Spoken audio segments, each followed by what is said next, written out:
உங்கள் தந்திவன் தொலைக்காட்சியில் சின்ன திரையின் சிங்க பெண்கள் மாலை 7 முதல் 8 மணி வரை காணத் தவறாதீர்கள்.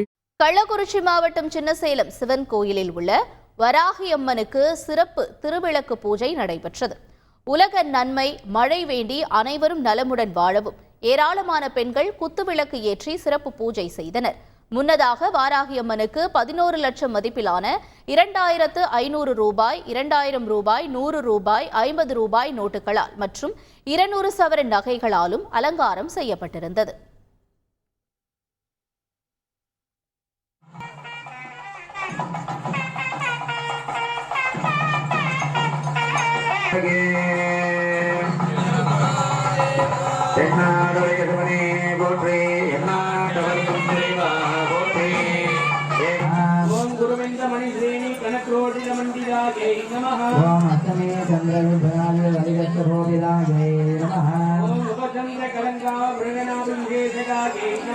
உங்கள் தந்திவன் தொலைக்காட்சியில் சின்ன திரையின் சிங்க பெண்கள் மாலை 7 முதல் 8 மணி வரை காணத் தவறாதீர்கள்.